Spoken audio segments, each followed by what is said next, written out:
Praise the Lord. പ്രഭാത ചിന്തയ്ക്കായി Daniel പ്രവചനം 10-ാം അധ്യായം 1-ാം വാക്യം.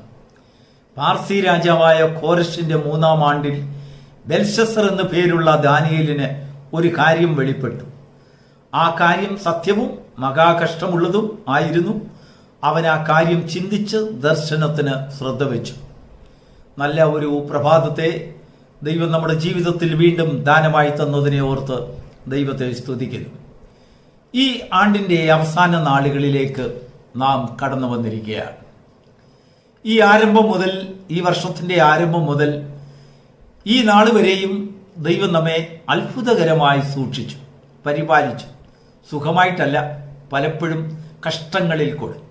ദാനിയേൽ കണ്ടതുപോലെ കഷ്ടമുള്ളതായ നാളുകൾ, അനേക യാതനകളും പ്രയാസങ്ങളും ഉള്ളതായ നാളുകൾ നമ്മൾ ധാരാളം തരണം ചെയ്തു. വീണു പോകാതെ, തളർന്നു പോകാതെ, അവിടെയൊന്നും നാം പട്ടുപോകാതെ ദൈവത്തിന്റെ കൃപ നമ്മോടുകൂടി ഇരിക്കുവാൻ ദൈവത്തിന് പ്രസാദമായതിനെ ഓർത്ത് ദൈവത്തെ സ്തുതിക്കുന്നു. നമ്മോട് കൂടെ മാത്രമല്ല, നമുക്കുള്ളവരോടും കൂടെയൊക്കെ ദൈവം പരിപാലനത്തിന്റെ കരവുമായി നമുക്ക് വേണ്ടി താണിറങ്ങി വന്ന ദൈവത്തിന്റെ കൃപയെ ഓർത്ത് ദൈവത്തിന് സ്തുതിക്കുന്നു.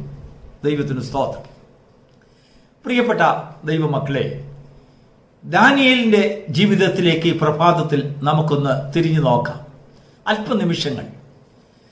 യെരുശലേമിൽ നിന്നും ദൈവനിയോഗത്താൽ അടിമകളാക്കപ്പെട്ട് ബാബിലോന്യ സാമ്രാജ്യത്തിലേക്ക് അവരുടെ കൊട്ടാരത്തിൽ എത്തിച്ചേർന്നതായ ഒരു ചെറുപ്പക്കാരൻ തന്നോടൊപ്പം അനേകം ചെറുപ്പക്കാരെ യോഗ്യന്മാരെന്ന് കണ്ട് സുന്ദരന്മാരും നിപുണന്മാരും സാമർഥ്യമുള്ളവരും ബുദ്ധിശാലികളും വിവേകികളുമായിട്ടുള്ള കൊട്ടാരത്തിൽ ശുശ്രൂഷിപ്പാൻ യോഗ്യതയുള്ളവരായി പല ചെറുപ്പക്കാരെയും ഇസ്രായേലിൽ നിന്ന് കൊണ്ടുവന്നതായ ജനങ്ങളിൽ നിന്ന് ആ ബാബേൽ രാജാവ് തെരഞ്ഞെടുക്കുകയുണ്ടായി.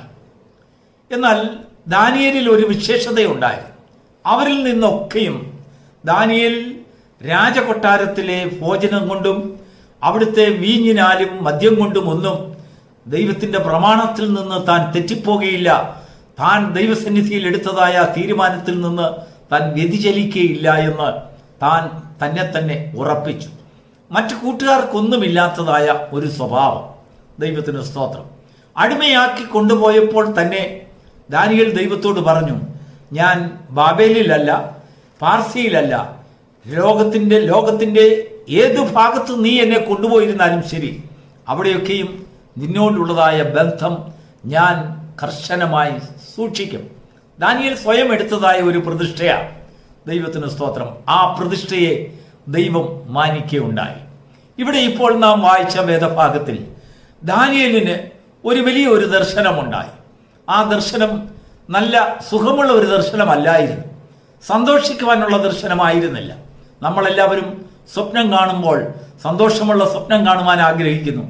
നമ്മൾ കാണുന്നതായ ദർശനം വളരെ നമ്മുടെ ജീവിതത്തെ കൂടുതൽ സന്തോഷിപ്പിക്കുകയും നമുക്ക് നല്ല ഒരു ഭാവി തരുവാനും അല്ലെങ്കിൽ അനുഗ്രഹിക്കപ്പെട്ട ഒരു ഭാവിയെ ഉൾക്കൊള്ളുന്നതുമായ ദർശനങ്ങളാണ് നമ്മൾ കാണുവാൻ ആഗ്രഹിക്കുന്നത്. സ്വപ്നങ്ങളിലാകട്ടെ, പ്രാർത്ഥനകളിലാകട്ടെ, ദർശനങ്ങളിലും മറ്റ് ദൂതുകളിലുമെല്ലാം നമ്മൾ പ്രതീക്ഷിക്കുന്നത് അനുഗ്രഹപൂർണമായ സമൃദ്ധിയുള്ളതായ ഒരു ദിവസത്തെക്കുറിച്ചുള്ളതായ ഒരു കാഴ്ചപ്പാടാണ്. ദൈവത്തിന് സ്തോത്രം. ദൈവം ദാനിയേലിന് വെളിപ്പെടുത്തിയത് മഹാകഷ്ടമുള്ള ദിവസങ്ങളെ കുറിച്ചാണ്. യാതനയും കണ്ണുനീരും പ്രയാസങ്ങളും അവർ അഭിമുഖീകരിക്കാൻ പോകുന്നതായ വലിയ പ്രയാസഘട്ടങ്ങളെക്കുറിച്ച് ദാനിയേലിന് ദൈവം വെളിപ്പെടുത്തുകയുണ്ടായി. എന്നാൽ ദൈവം ദാനിയേലിന് വെളിപ്പെടുത്തിയത് കേവലം കഷ്ടതയെക്കുറിച്ച് മാത്രമല്ല, യാതനയെക്കുറിച്ച് മാത്രമല്ല, വേദനാജനകമായ ദിവസങ്ങളെക്കുറിച്ചുള്ളതായ ഒരു ബോധ്യമല്ല ദാനിയേലിന് ദൈവം വെളിപ്പെടുത്തുവാൻ ആഗ്രഹിച്ചത്.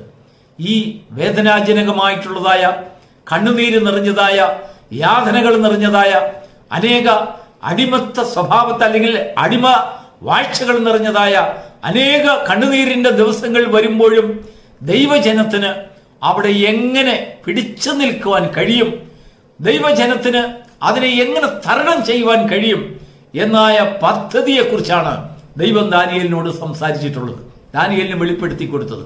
ദാനിയേലിന്റെ ജീവിതത്തിൽ താൻ ഒരു മന്ത്രിയായി ആ ബാബിലോന്യ സാമ്രാജ്യത്തിന്റെ ആ അല്ലെങ്കിൽ അധിപനോടുകൂടെ ആ കൊട്ടാരത്തിൽ താൻ ചലിക്കുമ്പോഴൊക്കെയും, അവിടെ പ്രവൃത്തി ചെയ്യുമ്പോഴൊക്കെയും, താൻ ജോലി ചെയ്യുമ്പോഴൊക്കെയും, സേവനം ചെയ്യുമ്പോഴൊക്കെയും താനായിട്ട് രക്ഷപ്പെട്ടല്ലോ എന്നുള്ളതായ ഒരു ചിന്ത ദാനിയേലിന് ഉണ്ടായിരുന്നില്ല. ദാനിയേലിന്റെ ദൈവസന്നിധിയിലുള്ളതായ പ്രതിഷ്ഠയിൻ പ്രകാരം താൻ എപ്പോഴും തനിക്ക് വേണ്ടിയും തന്നോടൊപ്പമുള്ളതായ സഹോദരങ്ങൾക്ക് വേണ്ടിയും അടിമയാക്കി കൊണ്ടുവന്നതായ ദൈവജനത്തിന് വേണ്ടിയും ദൈവത്തിന്റെ സന്നിധിയിൽ നിലവിളിക്കുന്ന ഒരു വ്യക്തിയായിരുന്നു ദാനിയേൽ. ദാനിയേലിന് വെളിപ്പെടുത്തിയതുപോലെ ദൈവം മറ്റൊരു ഭക്തനോടും ഭാവി കാര്യങ്ങളെ കുറിച്ച് വെളിപ്പെടുത്തിയില്ല. ദൈവത്തിന് സ്തോത്രം.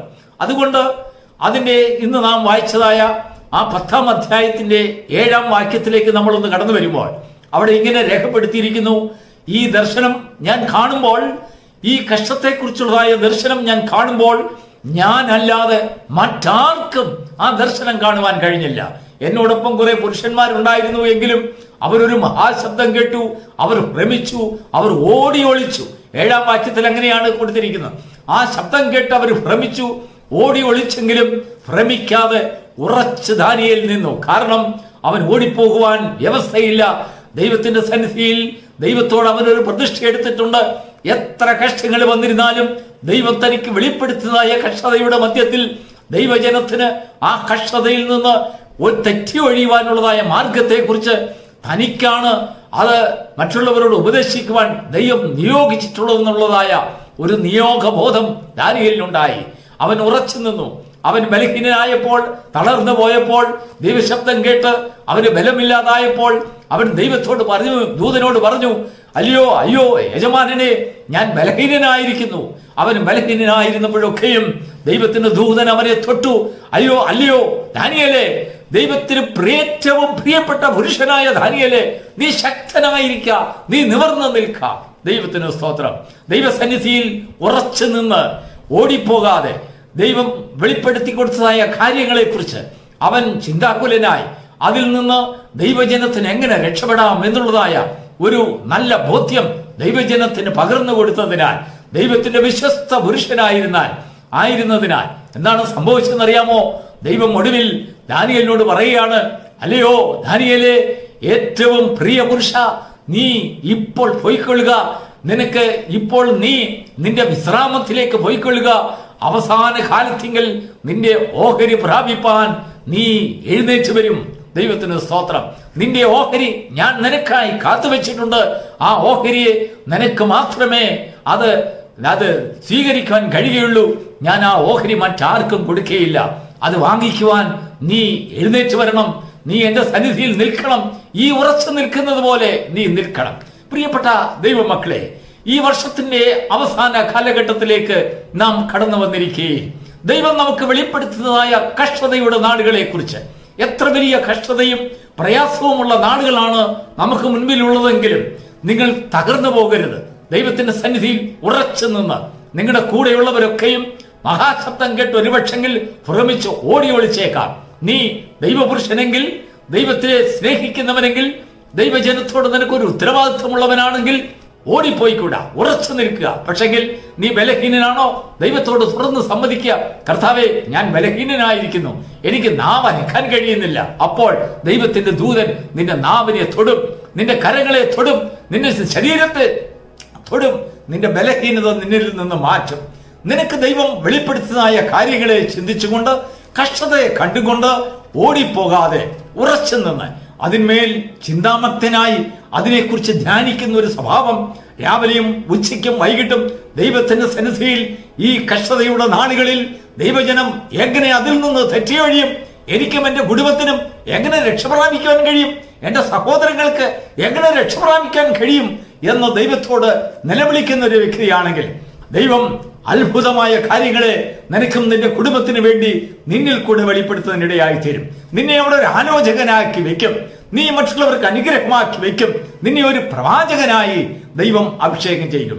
ഈ പ്രഭാതത്തിൽ ദൈവശബ്ദം കേൾക്കുകയും ദൈവസന്നിധിയിൽ ഉറച്ചു നിൽക്കുവാൻ, ദൈവത്തിന്റെ ആലോചനകളെ പ്രാപിക്കുവാൻ ഓടിപ്പോകാതെ, ഭ്രമിച്ചു പോകാതെ, നീ കാണുന്ന ദർശനങ്ങളെ കുറിച്ച്, കഷ്ടതയുടെ നാളുകളെ കുറിച്ച് നീ വിലപിക്കുന്നവനല്ല.